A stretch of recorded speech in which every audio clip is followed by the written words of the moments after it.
Hello everyone, ఈ వీడియోలో మనం CPGET 2025 mathematics previous year question solve చేద్దాం.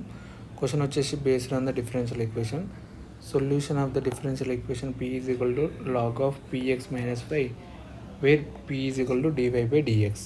సో ఈ క్వశ్చన్ సాల్వ్ చేసే ముందు మనం రిజల్ట్ చేద్దాం. రిజల్ట్ ఉపయోగించి సాల్వ్ చేద్దాం. రిజల్ట్ వచ్చేసి క్లారియట్స్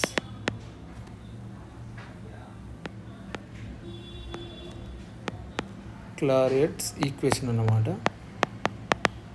క్లారియట్స్ ఈక్వేషన్, ఈ ఈక్వేషన్ ఏంటంటే, సపోజ్ ఏదన్నా డిఫరెన్షియల్ ఈక్వేషన్ అనేది ఈ ఫామ్లో ఉంటే y is equal to px plus F of p ఈ ఫామ్లో ఉంటే దీని సొల్యూషన్ అనేది మనం డైరెక్ట్ ఇలా రాయొచ్చు. అది ఇలా అంటే సొల్యూషన్ అనేది p ప్లస్లో మనం c సబ్స్టిట్యూట్ చేయాలి. వేర్ p అనేది ఏంటంటే మనకు p అనేది dy బై dx అన్నమాట. సో ఇలా సబ్స్టిట్యూట్ చేసినప్పుడు మనకు వచ్చేది ఇలా ఉంటుంది solution y is equal to cx plus F of సిలా వస్తుంది అనమాట. ఇది సొల్యూషన్. సో ఇది ఉపయోగించి మనం ఈ రిజల్ట్ ఉపయోగించి ఇప్పుడు సాల్వ్ చేద్దాం. మన గివెన్లో ఇచ్చిన డిఫరెన్షియల్ ఈక్వేషన్ ఏంటి? ఫస్ట్ గివెన్లో ఇచ్చిన differential equation p is equal to log of p of x minus y ఇలా ఉంది. సో ఫస్ట్ ఏంటంటే మనం దీన్ని జనరల్ ఫామ్లోకి చేంజ్ చేయాలి. మన జనరల్ ఫామ్లో ఉన్న ఈక్వేషన్ ఏంటి? y is equal to p of x plus F of p. But ఇక్కడ మనకు y అనేది ఫంక్షన్ లోపల ఉంది, లాగరిథం ఫంక్షన్ లోపల. సో దీన్ని ఫస్ట్ ఏంటంటే మనం నార్మల్గా రాయాలి. నార్మల్గా రాయాలంటే ఈ లాగరిథంని రైట్ హ్యాండ్ సైడ్ తీసుకుపోతే మనకి ఎలా వస్తుంది? రైట్ హ్యాండ్ సైడ్ తీసుకుపోతే మనకు ఈ పవర్ p అవుతుంది అనమాట. ఎందుకంటే ఇక్కడ మనకు బేస్ అనేది ఈ ఉంది. సో లాగరిథం ప్రాపర్టీ ప్రకారం ఈక్వల్ సింబల్లో రైట్ హ్యాండ్ సైడ్ అయినా లెఫ్ట్ హ్యాండ్ సైడ్ అయినా తీసుకుపోతే ద బేస్ అనేది పవర్ అయిపోద్ది. సో అప్పుడు మనకి ఎలా వస్తుంది? Remaining p of x minus y అయింది.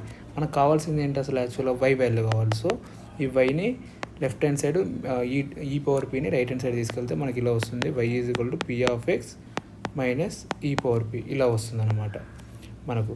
సో ఇప్పుడు మనం ఇది జనరల్ ఫామ్లో ఉంది. జనరల్ ఫామ్ ఏంటి? y is equal to p of x plus sum function of p ఇప్పుడు జనరల్ ఫామ్లో ఉంది. సో ఇప్పుడు మనం క్లారియట్స్ ఈక్వేషన్ అనేది అప్లై చేయొచ్చు. అదేంటంటే p is equal to c substitute చేయాలి. p is equal to c substitute చేస్తే ఇక్కడ మనకి ఏమొస్తుంది?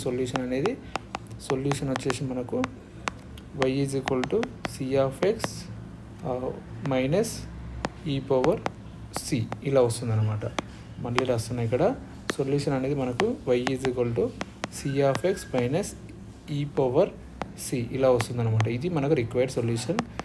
మనం క్లారియట్స్ ఈక్వేషన్ ఉపయోగిస్తే ఇలా వస్తుంది అనమాట. సో ఆప్షన్ 1లో ఉంది y is equal to c of x minus ఈ పవర్ c, మనకు కూడా వచ్చింది అదే.